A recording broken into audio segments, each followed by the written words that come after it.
이솝의 우화 중에 이런 이야기가 있습니다. 고양이 두 마리가 고기 한 덩어리를 얻게 됐습니다. 그 전까지는 둘이 서로 친구였는데 고기 한 덩어리가 주어지자 다툼이 시작됐습니다. 서로 많이 먹겠다는 것이죠. 그때 지나가던 원숭이가 자기가 재판관이 돼주겠다고 제안을 했습니다. 원숭이는 고기 덩어리를 둘로 잘라서 하나씩 나누어 주었습니다. 그런데 그게 자로 잰 듯이 똑같을 수가 있겠습니까? 그랬더니 좀 작은 것을 받은 고양이가 왜 제 것은 더 크냐 그렇게 불평을 했습니다. 그자 원숭이가 그럼 공평하게 해주마 그러고 큰 덩어리를 한 입 잘라 먹었어요. 그랬더니 이쪽 고양이가 또 이제는 내 것이 더 작다 불평을 합니다. 그자 원숭이가 또 다른 쪽 고기를 한 입 먹었어요. 이렇게 몇 번을 반복하니 어떻게 되겠어요? 결국 원숭이만 배부르게 먹고 고양이들은 싸우느라고 자신들의 소유마저 다 빼앗기게 되는 어리석음을 범하게 된 것입니다. 이것이 고양이 사회에서만 일어나는 현상일까요? 아닙니다. 우리 인간 사회에서도 흔히 볼 수 있는 티피컬한 현상입니다. 재산 분쟁 때문에, 권력 분쟁 때문에 깨어지고 아파하는 사람들이 많지 않습니까? 작은 이익 관계 때문에 친구 관계가 깨어지고 가족들이 서로 원수가 되는 애들도 흔히 볼 수가 있습니다. 그러나 이와 같은 것보다 더 두렵고 안타까운 사실은 하나님의 교회 안에서도 동일한 현상이 일어나는 것을 볼 때가 많습니다. 서로 누가 크냐 누가 작으냐를 가지고 다투기도 하고 헤게모니 때문에 서로 다투다가 깨어지기도 하는 예들을 흔히 볼 수가 있습니다. 그리스도의 피로 세워진 교회인데 어떻게 교회 안에 분쟁이 일어나며 다툼이 일어나는 것일까요? 여기에 대한 대답을 한마디로 내리긴 쉽지 않지만 근본적으로는 우리가 가진 죄성 때문이라고 생각합니다. 예수는 믿었지만 아직도 남아있는 우리의 옛 속성, 옛 네이처가 우리 마음 가운데 있어서 서로의 주장을 하다 보니까 관계가 깨어지는 것입니다. 크리스천이라는 이름은 가졌지만 자아중심적인 생각의 틀이 결국 관계를 깨뜨리고 공동체를 분열시켜서 분쟁의 아픔을 가져오게 하는 것입니다. 우리가 이 분쟁의 아픔, 깨어짐의 아픔을 넘어서지 아니하면 무엇을 가지도 행복할 수가 없고 건강할 수가 없습니다. 이런 의미에서 오늘 아침 물어야 될 중요한 질문이 이것입니다. 어떻게 하면 우리 인간 사회에서 항상 일어나게 되는 이 분열이라는 아픔을 넘어서서 그리스도 안에서 참된 하나님의 축복을 이룰 수가 있을지 오늘 함께 읽은 본문을 통해서 이것을 함께 나누어 보려고 합니다. 오늘 같이 읽은 본문에 보시면 심지어 사도 바울이 직접 개척해 세웠던 고린도 교회 안에도 당파와 분열이 존재했다는 사실을 소개해 주고 있습니다. 11절 말씀 보겠습니다. 내 형제들아 글로의 지편으로 너희에 대한 말이 내게 들리니 곧 너희 가운데 분쟁이 있다는 것이라고 했습니다. 여기에 등장하는 글로에라는 분이 누군지는 정확하지 않습니다. 그러나 이름이 헬라 여자의 이름이기 때문에 아마도 여성분이 아닌가 그렇게 짐작할 수가 있습니다. 이 클로에라는 여기서 나온 동일한 그 단어를 가지고 파리의 아주 럭셔리 패션 브랜드 이름이 나오기도 했죠. 클로이라고 해서 여성 제품을 만드는 회사, 옷도 만들고 핸드백도 만들고 구두도 만드는, 아마 여자분들은 잘 아실 것입니다.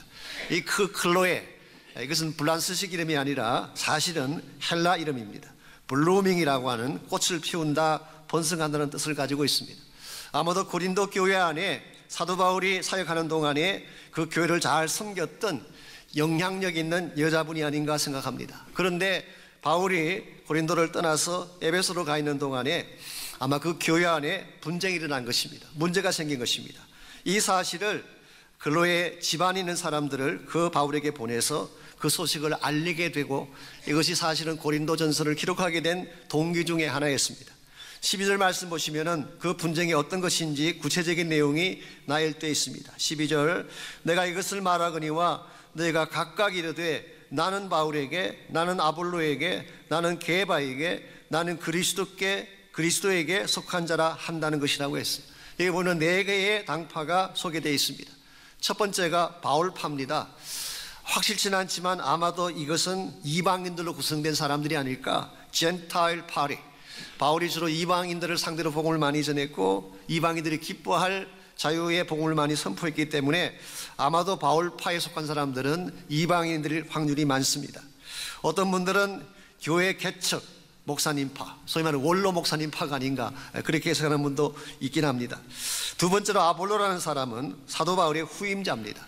이 아볼로는 사도행전 18장에 보게 되면 알렉산드리아 출신으로서 공부를 많이 한 학자로 소개가 되어 있습니다. 소위 말해서 인텔렉츄얼한 사람, 공부를 많이 하고 수사학의 전문가, 그리고 언변이 뛰어났던 사람이 바로 아볼로였습니다. 그래서 아볼로는 바울의 후임자가 되었기 때문에 혹자는 바울과 아볼로 사이에 원로 목사와 후임 목사의 갈등 문제가 있는 게 아닌가 설명하지만 제 생각은 그것은 아닌 것 같습니다. 세 번째로 게바라고 하는 사람은, 게바는 누구 이름이죠? 베드로가 게바입니다. 그러므로 이 게바파에 속한 사람은 유대인들일 확률이 많습니다. Jewish people들, 유대인 사람들. 그리고 네 번째, 그리스도파에 속한 사람들. 이 사람들은 누군지 사실은 정확히 모릅니다. 어떤 성경학자는 신비주의자들이 아닐까 그렇게 말하기도 하고, 어떤 성경학자는 영성주의자들이다 그렇게 설명하기도 합니다마는, 또 어떤 사람들은 아마도 자신들만 옳다고 주장하는 self-righteous party, 자기들만 옳다고 외치는 사람들이 이 무리들이 아닐까 그렇게 설명하기도 합니다. 쉽게 표현하면 이런 것입니다. 너희들은 바울이니 아볼로니 게바니 사람 따라다니는데 우리는 예수님 따라다닌다, 우리는 그리스도파다 그렇게 주장하는 사람들이 maybe 그리스도파일 가능성은 있습니다. 여러분 생각에 이 네 가지 당파 중에 누가 옳다고 생각하십니까? 어느 당파가 가장 합당하다고 생각하세요? 어떤 분들은 이왕이면 그리스도에 속하는 게 좋지 않을까 그렇게 생각하는 분이 계실지 모르지만, 오늘 성경을 기록한 사도 바울은 다 틀렸다 그렇게 말하고 있습니다. 어느 당파에 속했든지 여기에 소개된 네 당파는 다 틀렸다. 이유가 뭔지 아십니까? 그들이 뭐라고 이름을 붙이건, 그들이 내세운 명분이 어떠한 것이든 그리스도의 몸인 교회를 깨고 나누는 것은 잘못된 일이기 때문에 그렇습니다. 아무리 명분을 좋게 내세우고 아무리 유명한 사람들의 이름을 덜먹여도 그리스도의 몸을 깨뜨리고 나누는 것은 잘못이다. 그랬기 때문에 13절 보시면은 바울은 이렇게 반문을 하고 있습니다. 그리스도께서 어찌 나누었느냐? 이제 Christ divided? 그리스도께서 어떻게 나누어졌느냐? 예수 그리스도의 몸은 하나입니다. 근데 만일 그 몸이 나누어지게 된다면 그 찢어지는 아픔이 어떻겠느냐, 그런 반문이에요. 오늘 우리는 가끔 사람들을 따라서, 우리 개인의 명분을 따라서 그리스도 몸을 찢는 경우가 가끔 있습니다만은, 이것은 예수님 자신을 아프게 하는 길이기 때문에 해서는 안 될 일인 것입니다. 예수님께서 십자가에서 자기 몸을 찢어주신 이유는 우리 모두가 하나 되라고 하신 것인데, 우리가 만일 다시 그 몸을 찢게 된다면 주님 아픔의 깊이가 얼마나 더 깊어지겠어요. 이런 의미에서 분열이나 깨어지면 주님의 마음을 아프게 하는 것입니다.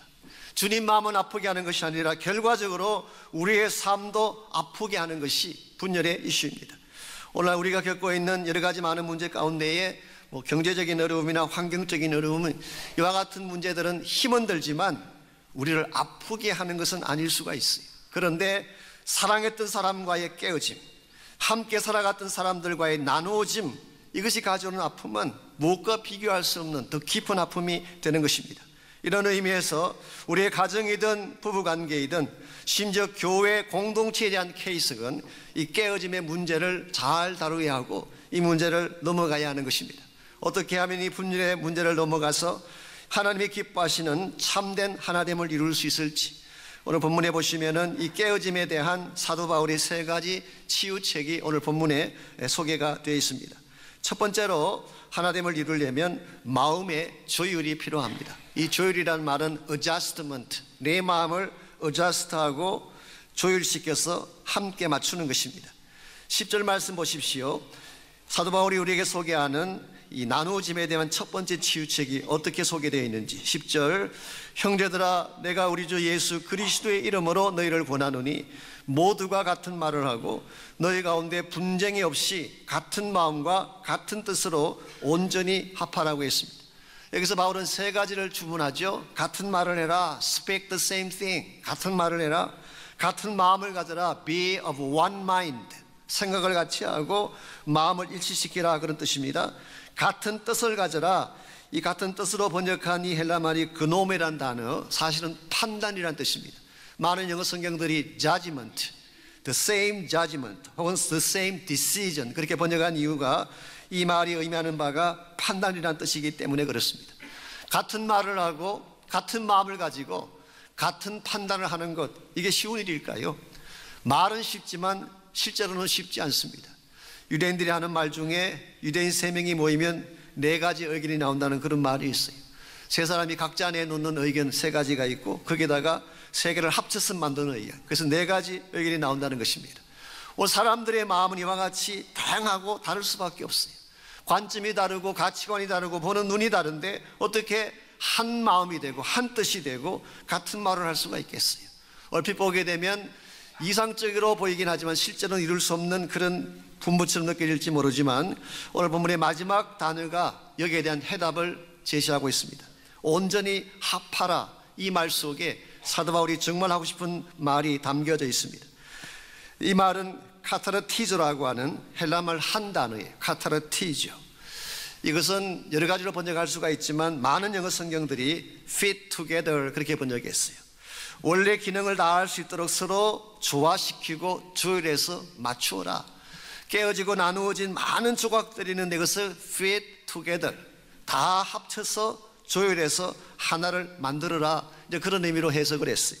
어떤 영어 번역은 knit together, 이 KNIT, 이것은 거물을 엮어서 온전하게 만들라, 그렇게 본 것입니다. 실제로 복음서에 보게 되면, 특별히 마가복음 1장 19절 같은 데 보게 되면 예수님의 제자들이 새벽에 배에서 내려서 거물을 깁는다는 말씀이 나와요.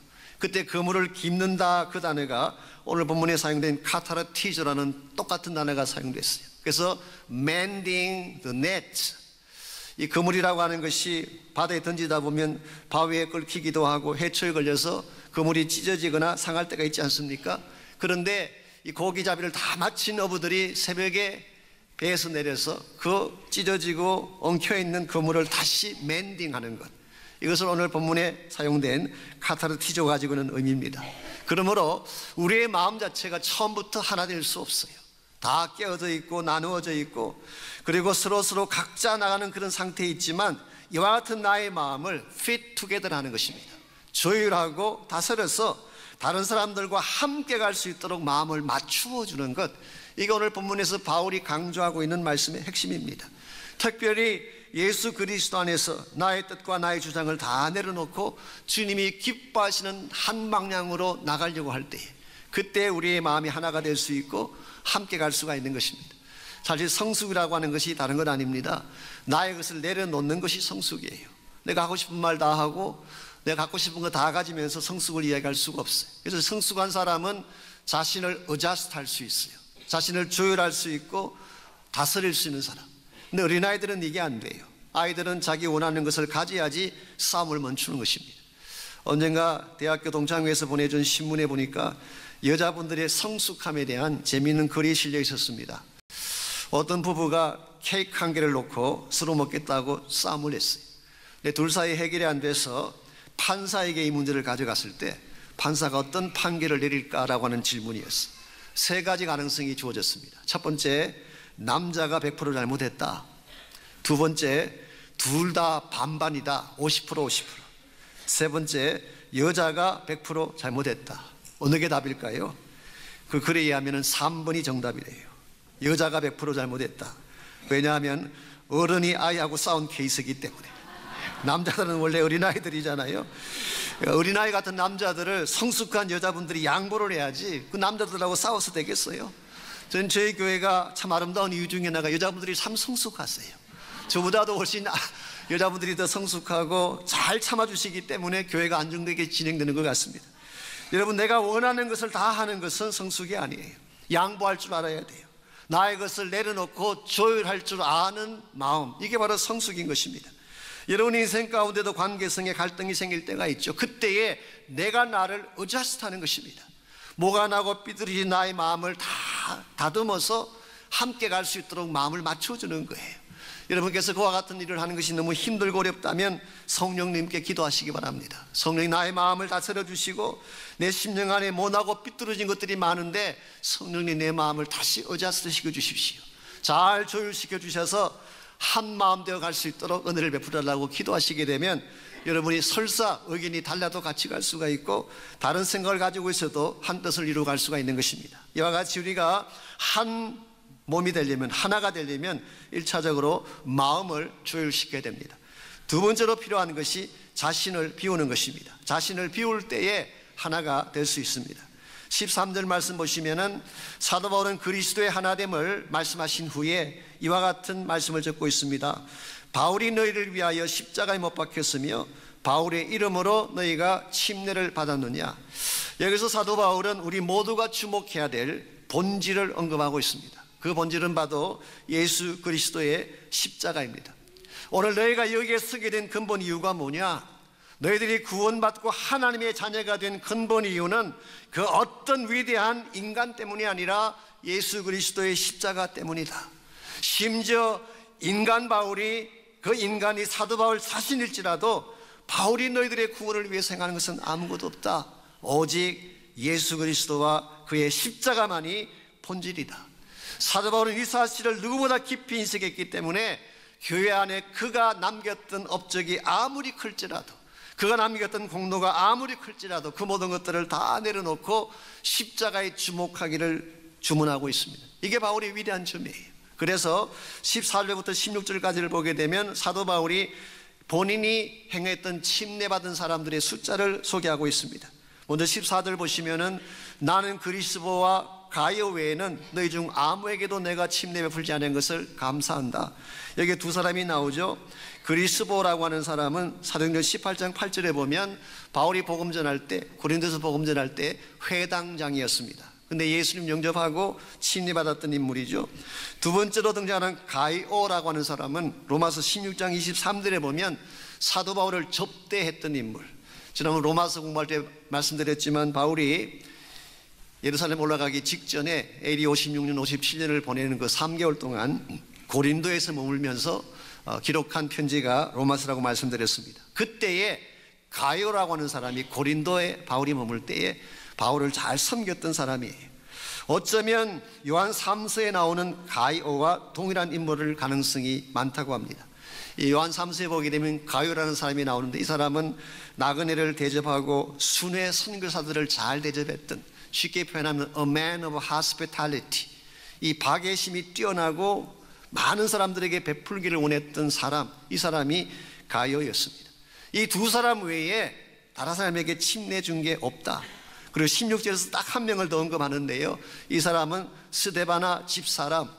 고린도서 16장 15절에 보면은 이 사람을 아가야의 첫 열매라고 밝혔어요. 즉 바울이 고린도에 들어가서 제일 첫 번째 예수님 영접시키고 개종시켰던 사람. 그래서 바울이 지금까지 고린도와 관련해서 사역하면서 이 세 사람 외에는 누구에게도 침례를 베풀지 않은 것을 감사한다. 바울이 왜 이와 같은 언급을 하고 있을까요? 침례의 의미를 격화시키기 위해서? 그게 아닙니다. 침례라고 하는 것은 바울이 만든 게 아니에요. 예수님께서 분부하신 것입니다. 마태복음 28장 19절에 보게 되면 너희는 가서 모든 족속을 제자 삼은 후에 아버지와 아들과 성령의 이름으로 침례를 주라, 그렇게 분부하셨어요. 그러므로 침례의 시작자는 바울이 아니라 예수님 자신이에요. 오늘 본문을 통해서 바울은 그 사실을 밝히고 싶은 것입니다. 이 침례의 시작자도 내가 아니고 주치자도 난 아니다. 나는 다만 도구일 뿐이지 진짜 중요한 분은 예수 그리스도다. 이 사실을 밝히기 위해서 본인이 침례 준 자가 얼마 안 된다는 사실을 밝힌 거예요. 많은 성경학자들이 그렇게 말씀을 하고 있습니다. 그 당시 교회 안에 자기 팔을 확장하기 위해서 다투어가며 침례를 주는 일들이 많았대요. 내가 침례를 주면 침례받은 그 사람은 나의 사람이 되는 것입니다. 근데 이게 맞나요? 내가 침례를 주면 그 사람이 내 사람이 되어야 할까요? 아닙니다. 내가 침례 준 그 사람은 그리스도의 사람이 되어야 맞는 것입니다. 그게 성서적이에요. 조금 다른 이야기이긴 합니다만은 오늘날 교회 안에 제자 훈련을 많이 하지 않습니까? 이 제자 훈련의 위험성 중에 하나가 이것입니다. 자기 사람 만들기로 변질될 가능성이 있어요. 내가 누구를 제자 훈련 시켰습니다. 그러면 그 사람이 자기를 따르는, 자기의 제자화시키는, 이건 굉장히 위험하고 잘못된 것입니다. 제자 훈련의 목적은 그리스도를 따르는 사람을 만드는 거예요. 나를 따르는 자가 아니라 follower of Christ, 그리스도를 따르는 자가 되게 하는 것이 참된 제자 훈련의 목적이에요. 이런 의미에서 오늘 본문을 기록한 사도 바울 참 귀한 분이라고 생각합니다. 바울이 고린도 교회 안에서 18개월 사역하면서 얼마나 많은 사역했겠어요. 사실 개종시키고 복음 전한 사람이 한두 명이겠습니까? 그러나 바울은 선포합니다. 나의 것은 중요하지 않다. 나의 이름은 중요하지 않다. 오직 예수 그리스도의 이름이 드러나야 된다. 그리고 나는 아무것도 아니고 그리스도가 전부라는 고백을 선포하는 것입니다. 오늘 교회 안에서 일어나고 있는 대다수의 문제들은 누구 때문인지 아세요? 나 때문이에요. 나를 비우지 못했기 때문에, 나를 내려놓지 못했기 때문에 문제가 생기는 것이지, 나의 주장을 다 내려놓고 그리스도가 다스리게 한다면 교회도 달라질 수가 있고 여러분의 가정도 달라질 수가 있습니다. 내가 열심히 일하는 것, 내가 주인 되어 일하는 것이 인생을 더 부유하게 만들까요? 예수님이 주인 되셔서 나의 삶을 다스리는 것이 더 부유한 인생의 비결일까요? 당연히 그리스도가 다스릴 때입니다. 교회 사역도 마찬가지입니다. 물론 사람들이 일을 해야 되지만 우리를 다스리는 분은 예수님 한 분밖에 없어요. 그리스도가 교회의 주인이 돼야지, 사람이 교회의 주인 노릇한다든가 역할하게 되면 항상 문제가 생기고 분쟁이 일어나는 것입니다. 나를 낮추는 만큼, 나를 작게 여기는 만큼 그리스도의 능력은 더 극대화되어지고, 그때 교회든 개인의 삶이든 더 파워풀한 열매들이 나타나는 것입니다. 한국의 그 TV 프로그램 중에는 재밌는 프로그램들이 참 많은가 봐요. 솔직히 제가 잘 못 보아서 저는 잘 모르는데, 어떤 그 글을 보니까 한국의 알쓸신잡이라고 하는 그런 프로가 있대요. 혹시 보셨어요? 알쓸신잡. 이게 무슨 약자냐고 하면 알아두면 쓸데없는 신비한 잡학사전이라고 한 뜻이에요. 그래서 별로 중요하지 않게 보이는 많은 잡다한 일들을 가지고 와서 이렇게 소개하는 그런 프로그램. 근데 한 번은 그 프로그램에 물리학자 한 분이 나오셔서 이런 질문을 던졌습니다. 야구공을 빛의 속도로 던지면 어떻게 될까라는 질문을 던졌어요. 여러분, 야구공을 빛의 속도로 던지게 되면 그것을 만일 배트가 치게 된다면 어떤 현상이 벌어질까요? 배트에 맞는 순간 핵폭발이 일어난대요. 핵폭발이. 야구공이 바다에 맞는 순간 이 질량의 변화가 에너지로 나타나기 때문에 그 에너지가 핵폭발하는 만큼의 큰 에너지래요. 저는 잘 모르지만 아인슈타인의 방정식이 보게 되면 특수상대 이론 E equals mc 제곱이라는 그런 방식이 있죠. m이 질량입니다. 그리고 c가 빛의 속도, 빛의 속도의 제곱. 사실 질량의 크기는 중요하지 않아요. 빛의 속도가 워낙 세기 때문에 질량이 아무리 작아도 빛의 제곱 속도가 부딪히게 되면 핵폭발과 똑같은 현상이 벌어진대요. 그래서 성경에서 겨자씨만한 믿음만 있어도 산을 옮긴다는 말이 그런 뜻이에요. 우리 믿음 가진 그 작을지라도 거기에 하나님의 능력이 임하면 핵폭탄 같은 역사가 일어나서 산도 옮기고 바다도 갈라놓는, 이게 바로 성경이 말하고 있는 신앙의 원리예요. 내가 커지는 게 중요한 게 아닙니다. 빛의 속도를 가지신 하나님의 능력이 중요한 거예요. 저희 교회에 만일 하나님이 임재하시고 능력을 베풀어 주시고 주인같이 역사하기 시작한다면 우리가 할 수 없는 수많은 기적들 행할 수 있어요. 수많은 능력들이 나타나게 되는 것입니다. 그런 면에서 나를 내세우는 것이 성공의 비결이 아니라 나를 낮추고 그리스도가 일하게 하시는 거예요. 이걸 바울이 말하고 있는 나를 비움으로써 하나 되게 하는 두 번째 비결이에요. 이와 같이 우리 모두가 하나 되고 한 몸을 이루기를 정말 원한다면 1차적으로 내 마음을 조율해야 되겠죠. 두 번째는 나를 비워낼 때 그리스도로 말미암아 전체가 하나됨을 이루는 것입니다. 또 한 가지 필요한 것이 있다면 더 높은 가치관을 가졌을 때, 우리 모두가 더 높은 차원의, 하나님이 나를 부르신 더 높은 차원의 부르심과 가치관을 가졌을 때, 그때 우리는 하나됨을 이룰 수가 있습니다. 17절 말씀 보시게 되면 사도 바울은 자신이 무엇을 위해 부름받았는지 그 이유를 분명하게 밝히고 있습니다. 그리스도께서 나를 보내심은 침례를 베풀게 하려 하심이 아니요 오직 뭐라고 했어요? 복음을 전하게 하려 하십니다. Christ did not send me to baptize but to preach the gospel. 예수님께서 나를 보내신 이유는 침례를 베풀게 하심이 아니라 그리스도의 복음을 전하게 하려 하십니다. 여기서 침례 주는 것이 필요 없다 그 뜻이 아니라 침례는 결과적인 거예요. 사도 바울 사역의 priority, 사도 바울 사역의 가장 핵심은 그리스도의 복음을 전하는 거예요. 그리스도의 복음을 전한 결과가 침례를 주는 것이지 침례가 그리스도의 복음보다 앞서가면 안 되는 것입니다. 이런 의미에서 사도 바울의 메시지는 다음과 같습니다. 내가 고린도 교회 안에 침례를 준 사람이 얼마나 많으냐, 고린도 교회 안에 나의 헤게모니가 얼마나 크냐, 이게 중요한 것이 아니라 그 예수 그리스도의 복음을 내가 어떻게 전가하느냐, 그리스도의 복음을 위하여 내가 어떻게 쓰임하느냐가 더 중요하다. 이것이 내가 부름받은 목적이요, 내 인생의 최대 가치다 라고 선포하고 있는 장면이에요. 오늘 여러분과 제 삶 속에 이것이 분명해지면 교회 안에 문제가 일어나도 그 문제를 넘어설 수가 있어요. 진짜 가치를 발견하고 나면, 나의 모든 생명을 바쳐도 아깝지 아니할 절대적인 차원의 가치를 발견하고 나면 나머지 모든 것들은 다 사소하게 볼 수 있다는 뜻이에요. 사실 교회 안이든 인간 사회든 항상 문제는 있지 않습니까? 문제 없는 인생은 없어요. 여러분이 만일 문제를 쫓아다니게 된다면 끝이 없습니다. 아무리 쫓아다녀도 문제는 풀리지 않아요. 그래서 여러분에게 주어진 현실적인 문제를 쫓아가기보다 하나님이 여러분과 저에게 보여주신 더 높은 차원의 콜링을 보는 것입니다. 우리가 정말 해야 될 진정한 가치를 보게 되면 문제라고 여겨졌던 모든 것들이, 아웅다웅하며 다투었던 모든 것들이 실제로는 넌 이슈가 되는 것을 발견하게 되고 참 가치인 복음을 위해 달려갈 수가 있다는 것입니다. 이것이 사도 바울이를 그 숱한 고난과 역경에도 불구하고 끝까지 달려가게 했던 이유이고, 바울이 무슨 일을 하든지 감사하고 감격하며 기쁨 가운데 그의 사명을 이루었던 이유이기도 합니다. 하나님이 여러분과 저를 부르신 목적이 뭘까요? 이 땅에서 내가 조금 더 잘 먹고 잘 사는 것, 조금 더 인기가 있고 사람들에게 박수 받는 것, 이것이 하나님 우리를 부르신 목적일까요? 아닙니다. 복음 위에 불러주신 거예요. 하나님의 나라를 위해 여러분과 저를 불러주신 거예요. 이 사실을 바로 깨닫고 내 인생의 절대 가치가 복음이라는 사실을 알고 하나님 나라의 비전을 위해서 나를 드리게 되면 일상사회에서 일어나는 잡다한 많은 문제들 다 넘어갈 수가 있고, 그것 때문에 상처받지 않고 오히려 그것을 정복하고 넘어가는 것이 가능하다는 뜻이에요. 제가 지난 주간 잠깐 한국을 다녀왔습니다. 5일 동안 깜짝 방문을 하고 왔기 때문에 아마 모르실 거예요. 여러분 모르셨죠? 아마 대다수는 모르셨을 텐데요.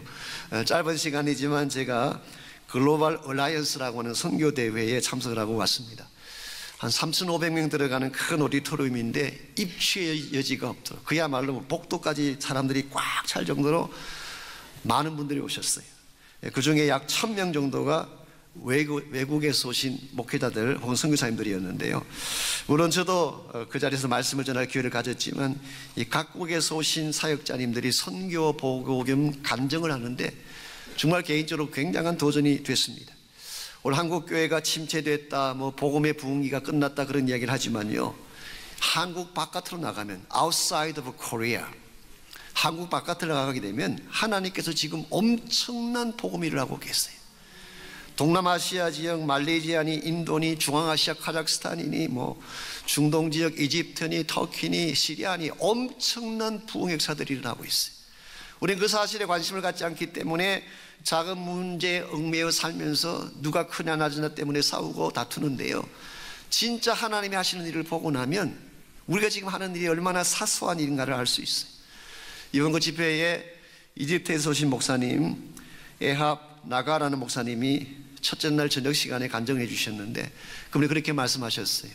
몇 년 전까지만 하더라도 이집트에서 크리스찬 박해가 굉장히 심했대요. 지난 10년 사이에 1,000명 이상이 순교를 했다. 실제로 사진을 보여주시는데 오렌지 칼라 옷을 입고 참수당하는 크리스찬들의 모습, 정말 끔찍할 정도의 그런 모습을 저희들이 봤어요.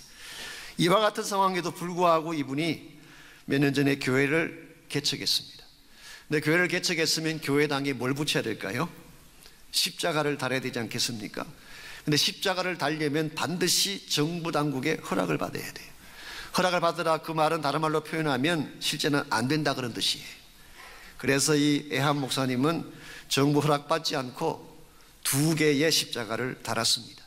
그랬더니 정보부에서 연락이 왔습니다. 6시간 안에 그건 내리라고 했어요. 안 내리면 큰일 난다. 자, 이 목사님이 그것을 내렸을까요? 안 내렸을까요? 안 내렸어요. 오히려 3개를 더 달았대요. 그랬더니 머리 끝까지 화가 난 이 정보부에서 이분을 소환했습니다. 근데 그 다음날 가야 되는데 갈 수 없었던 이유가 한 가지 있습니다. 바로 그 다음날이 자기 결혼식이었대요. 그래서 결혼식이 다 끝난 후에 8일 후에 정보부에 출두를 했습니다. 그랬더니 정보부 직원이 종이 한 장을 주면서 읽어보라 그랬어요. 뭐 많은 내용이 적혀 있는데 한마디로 요약하면 이런 것입니다. 넌 끝났다. 넌 여기서 절대 못 나간다. 이제 그런 메시지를 담은 종이었습니다. 이 상황을 알게 된 교회 성도들이 전심을 다해 기도하기 시작했어요. 마치 초대교회에서 베드로가 감옥에 갔을 때에 온 교회가 베드로를 위해 중보기도한 것처럼 전심을 다해 기도하기 시작했어요. 여기에 힘을 얻은 이해한 목사님이 그 정보부 직원에게 담대하게 이런 요청을 했습니다. 사실은 제가 결혼한 지 8일밖에 안 됐는데요, 혹시 결혼 선물로 저에게 선물 한 가지 줄 수가 없느냐고. 사실 말도 안 되는 이야기죠. 지금 잡혀 죽게 된 사람이 무슨 선물 이야기할 수 있겠어요. 실제로는 말도 안 되는 그런 이야기인데도 불구하고 아마 뒤에서 많은 분들이 기도한 탓이라고 생각합니다만은 그 정보부 직원이 몇 분 동안 침묵하더니 뜻밖에도 뭘 원하냐고 물었어요. 그래서 이분이 글쎄 그걸 제가 직접 말씀드릴 수는 없고 알아서 해주십시오. 그랬더니 그 정보 직원이 방금 적었던 그 종이를 다 찢어버렸어요. 그리고 그냥 가라고. 그러면서 한 가지 더 말하기를, 너가 달았던 5개의 십자가가 선물이다. 그래서 이분이 십자가 5개를 달고 아무런 화 입지 않고, 그분이 그때부터 그 교회가 부흥하기 시작하는데요, 엄청난 역사들이 일어나기 시작하고 지난 8년 동안 15,000명이 비전 스쿨을 마쳤어요. 매 6개월마다 250명이 숄텀 미셔너리로 바깥에 나가서 사역을 하고, 지금 현재 20명의 풀타임 선교사들이 이집트 바깥에서, 시리아니, 터키니 그 지역에서 사역을 감당하고 있다고 합니다. 사랑하는 성도 여러분, 하나님 지금도 일하고 계세요. 우리가 안에서 우리끼리만 보고 있기 때문에 몰라서 그렇지, 하나님은 지금도 세계 곳곳에서 복음의 새 운동을 일으키고 계십니다. 우리의 모든 관심사가, 우리의 모든 포커스가 여기에 맞춰지게 될 때에 교회가 진실로 하나가 되고 바르게 되는 것입니다. 사람들의 니들을 따라 움직일 수 없습니다. 우리의 만족을 따라 교회가 진행될 수 없어요. 이 교회를 세우신 하나님의 목적, 하나님의 뜻을 따라 우리 모두가 순종하게 될 때에, 십자가의 복음으로 돌아가고 본질로 돌아갈 때에 교회 안에 설사 문제가 있을지라도 문제를 넘어서서 하나님 사이의 뜻을 이룰 수가 있는 것입니다. 혹시 여러분 인생 가운데 아직도 문제에 붙들려서 고통 가운데 사는 분이 혹시 계신다면 하나님의 더 큰 가치의 부르심을 꼭 보시기 바랍니다.